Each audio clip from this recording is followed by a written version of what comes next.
जय श्री सीताराम।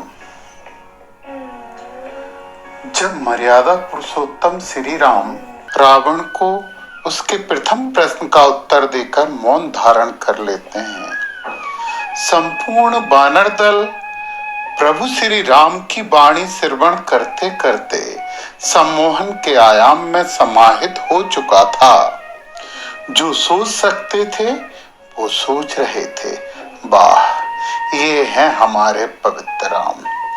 धन्यवाद नियति के देवता, जो ऐसे दुर्लभ क्षण हमारे जीवन में आए।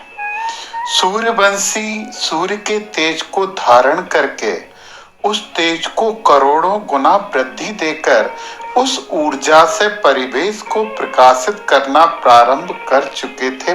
तेजस्वी ऊर्जा, कोमल ऊर्जा, मन भावन ऊर्जा, आनंददायी ऊर्जा, सभी कुछ समाहित था उस असीमित तेज में। संपूर्ण जगत की रौनक हमारे अपने श्री राम द्वारा है। हम तो धन्य हो गए। हाँ, हमें प्रभु की संगत का अहंकार है। हम अहंकारी हैं इस रावण से भी ज्यादा।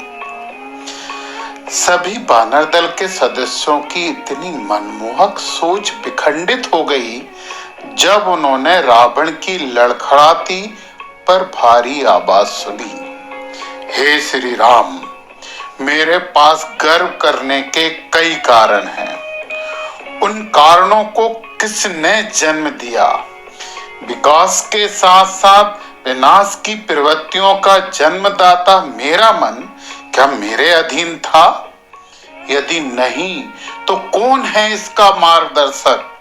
वे विचार जो मेरे मन में जन्म लेते गए, मुझे पथ भ्रमित करते गए, भटकाते गए, क्या वो मेरे जाए थे? तीनों लोकों की जीत मेरी जन्म कुंडली में थी। ये बात मेरे पिता जानते थे। उन्होंने मेरी कुंडली देखकर बताया भी था। फिर मैंने जो युद्ध किए, मारकाट मचाई, वो सभी कुछ तो कुंडली जनित था। क्या वो कुंडली जो मेरे जन्मते ही निर्मित हुई थी वो मैंने बनाई थी? मैं था उसका जिम्मेदार। मेरे जन्मते ही जो नियति मुझ पर थोप दी गई, उसका अपराधी कोई मुझे कैसे ठहरा सकता है?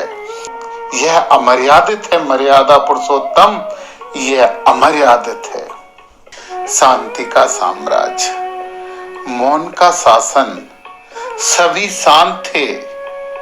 नहीं, केवल शरीर शांत थे, जिह्वाएं शांत थीं, पर मन तो बहुत अशांत थे। मस्तिष्क में सोचों के घोड़े व्यक्तिगत क्षमताओं के साथ वायु वेग से भी अधिक गति से गतिमान हो रहे थे। सभी वानर वीर अपनी अपनी क्षमताओं के साथ रावण के कथनों की व्याख्या कर रहे थे, पर उनमें से कोई भी हल्की ओर जाने में स्वयं को समर्थ नहीं पा रहा था। रावण के प्रश्न अपराजित योद्धा के रूप में उनके विचारों को प्रश्न चिन्ह बनाकर अट्टहास कर रहे थे। बुद्धि और भक्ति के स्वामी वीर हनुमान जी, बुद्धि और शक्ति के स्वामी जामवंत जी, अनंत वाक चातुर्य के स्वामी अंगद जी, उत्तेजना में आतुरता से निर्णय पर पहुंचने वाले पंपापुर महाराज सुग्रीव जी और भी कई बुद्धि बली, सभी चुप थे। उनके मस्तिष्क ने थककर तर्क वितर्क का खेल रोक दिया था। अब वे शांत थे क्योंकि उनका मन शांत था।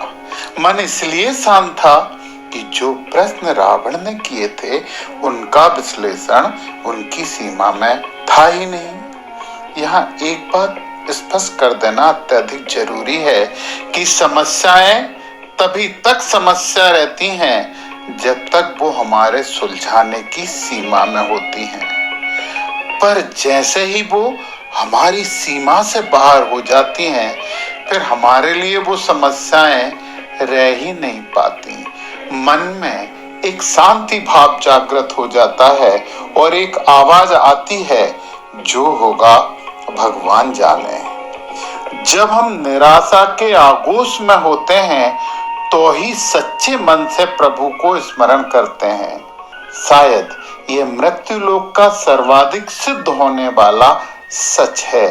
तो ये सत्य सत्य सिद्ध हुआ। संपूर्ण वानर दल ताकने लगा प्रभु श्री राम की तरफ सच्चे मन से।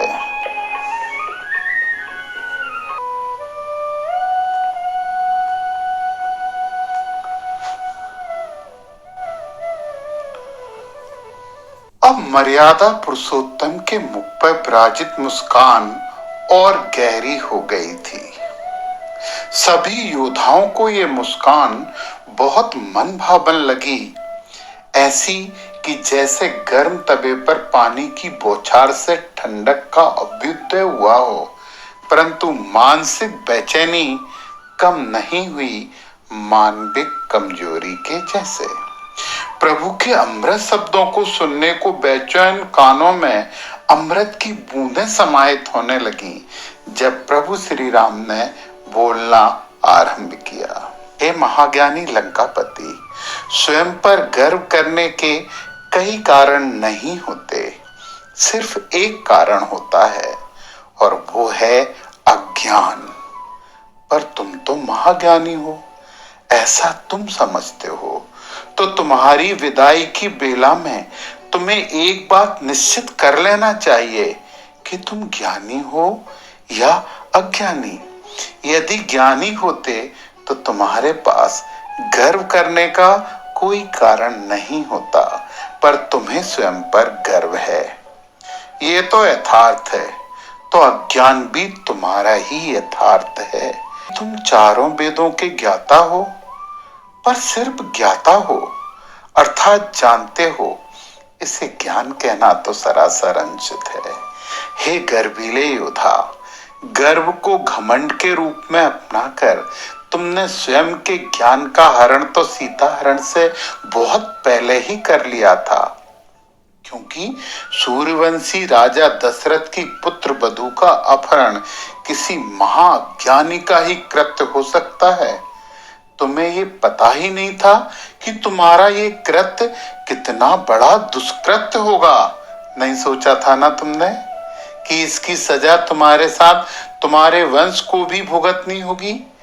मृत्यु दंड के भागी रावण, कुछ सांसें और जी लो, पर कृपा करो स्वयं पर, क्योंकि अंतिम सांसें परमपिता परमेश्वर द्वारा स्वयं के अपराधों के प्रायश्चित का अंतिम मौका होती हैं। पर तुम उस सौगात को ग्रहण करने के अधिकारी प्रतीत नहीं हो रहे हो। ज्योतिष विद्या के प्रकांड विद्वान, ये सच है कि जन्म कुंडली नियति निर्धारक है, पर नियति और भाग के बीच की कड़ी कर्म होते हैं, और कर्म नियति द्वारा उत्पन्न अवश्यंभावी परिस्थितियों के प्रति हमारे व्यवहार से निर्धारित होते हैं और हमारे भाग्य का निर्धारण करते हैं। अर्थात नियति धन कर्म बराबर भाग्य। तो महापंडित, कुंडली केवल नियति निर्धारक होती है, पर सभी प्राणियों का जीवन भाग्य आधारित है और भाग्य का निर्माता व्यक्ति स्वयं होता है। या इसे कुछ इस प्रकार भी कहा जा सकता है कि नियति का कर्मों द्वारा शुद्धिकरण करने के उपरांत भाग्य का जन्म होता है। आज तुम्हारे साथ जो घटित हो रहा है वो है तुम्हारे कर्मों द्वारा उत्पन्न भाग का परिणाम। नियति ने तुम्हें योद्धा बनाया, पर तुम्हारे कर्मों ने तुम्हें क्रूर अंध योद्धा बना दिया।